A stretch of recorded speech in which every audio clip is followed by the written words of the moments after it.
정말 좋은 질문을 받았어요. 그리고 아마 많은 사람들이 같은 궁금증을 가지고 있을 거예요. 비트코인 가격이 오르지 않을 거라고 말하는 건 아니지만 왜 가격이 올라갈지에 대한 근거를 제시하지 않고 있어요. 왜 비트코인 채택률을 25%로 가정하나요? 2.5%나 0.0025% 채택률을 고려하지 않는 이유는 뭔가요? 당신의 주장은 단순히 수요가 증가하면 가격도 오른다는 것이지만 정작 수요가 왜 증가할 것인지에 대한 설명은 없어요. 이 질문이 정말 좋은 이유는 기본 원리에 대한 깊은 논의로 이어지기 때문이에요. 그리고 사람들이 왜 누구도 마음대로 찍어낼 수 없는 형태의 돈을 원하게 되는지에 대한 근본적인 질문이기도 해요. 먼저 비트코인과 다른 자산들의 수익률을 비교하는 것부터 시작해 볼게요. 비트코인, 금, 그리고 S&P 500 지수를 비교해 보죠. 지난 1년 동안 비트코인은 132% 상승했고, 금은 37%, S&P 500은 22% 올랐어요. 지난 2년 동안 비트코인의 연평균 복리 성장률 CAGR은 107%였어요. 같은 기간 동안 금은 23%, S&P 500은 21% 상승했어요. 그리고 지난 4년 동안의 데이터를 보면 이게 비트코인에게 가장 어려운 시기였다는 점을 기억하세요. 그래서 이 기간이 가장 안 좋았던 시기라고 볼 수 있어요.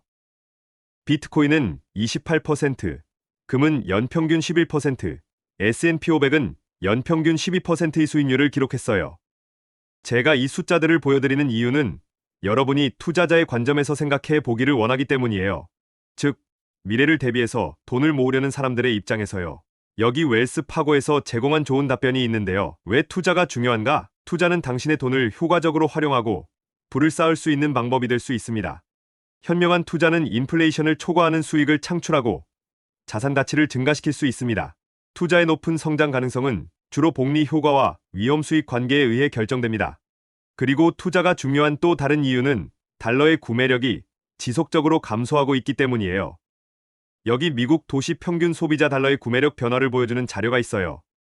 이건 연방준비제도에서 만든 차트인데요. 이 차트는 여러분이 저축하는 달러의 가치가 계속 하락하고 있음을 보여주고 있어요. 즉, 같은 1달러로 살 수 있는 물건이 점점 줄어들고 있다는 뜻이죠. 달러를 오래 보유할수록 살 수 있는 물건의 양은 점점 더 줄어들 거예요. 그리고 다시 기본적인 공급과 수요의 원리로 돌아가게 돼요. 달러는 아무것도 없는 곳에서 만들어질 수 있어요. 우리가 사용하는 지폐는 기본적으로 면조각일 뿐이에요. 여기 100달러짜리 지폐가 있다고 해볼게요. 결국 우리는 이 면조각, 지폐를 이용해서 상품과 서비스를 교환하는 거예요. 그런데 이것들은 아무런 제한 없이 인쇄될 수 있어요.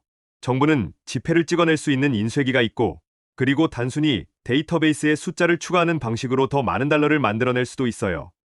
어떤 방식으로든 그들은 계속 돈을 찍어내고 있어요. 즉, 정부는 지속적으로 시장에 더 많은 달러를 공급하고 있는 거죠. 그러면서 시간이 지날수록 같은 달러로 살 수 있는 물건의 양이 줄어들게 돼요. 왜냐하면 경제에 더 많은 달러가 유입될수록 달러의 수요가 점점 충족되기 때문이에요. 사람들은 점점 달러를 덜 원하게 되고 대신 상품과 서비스를 팔 때 더 많은 달러를 요구하게 돼요. 예를 들어 마트에 가서 사과를 사려고 한다고 가정해 볼게요. 몇 년 전에는 1달러로 사과 10개를 살 수 있었어요. 하지만 지금은 같은 1달러로 사과 1개밖에 못 사죠. 몇 년 전에는 집 한 채를 10만 달러에 살 수 있었어요. 하지만 지금은 같은 집을 사려면 50만 달러를 내야 해요. 왜냐하면 시스템 내에서 달러의 양이 계속해서 증가하고 있기 때문이죠. 그런데 이 차트를 보면 완전히 반대되는 현상이 나타나요. 이제 달러의 구매력이 아니라 달러의 공급량을 살펴보려고 해요. 여기 보이는 차트는 M2 광의 통화 공급량 지표예요. 1959년 1월 당시 시스템 내에 존재하는 달러는 2,866억 달러였어요. 하지만 2024년 12월에는 21조 5천억 달러로 증가했죠.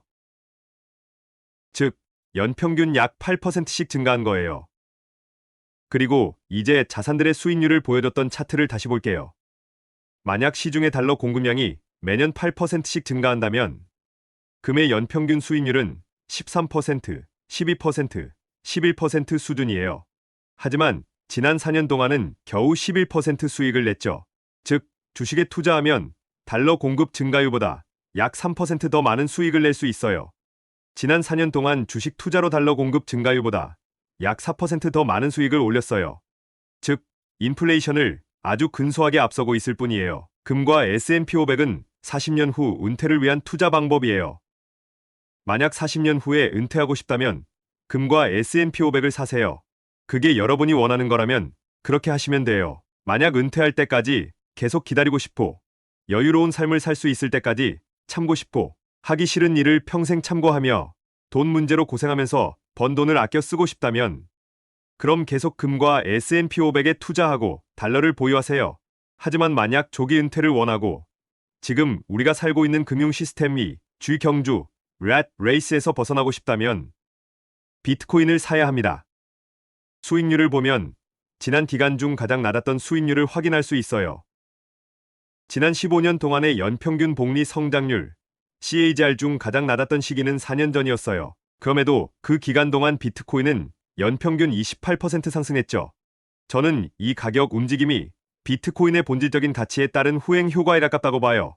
비트코인을 제대로 공부하지도 않고 잘 이해하지 못하는 사람들조차도 단순히 가격이 오르고 있다는 이유만으로 비트코인을 사게 될 거예요. 반면 월스트리트는 비트코인의 근본적인 가치 때문에 매수할 거예요. 월스트리트는 가능한 한 많은 비트코인을 사려고 할 겁니다. 그 이유로는 비트코인이 장기적으로 미국 달러와 경쟁할 가능성이 있다는 걸 알고 있기 때문이죠.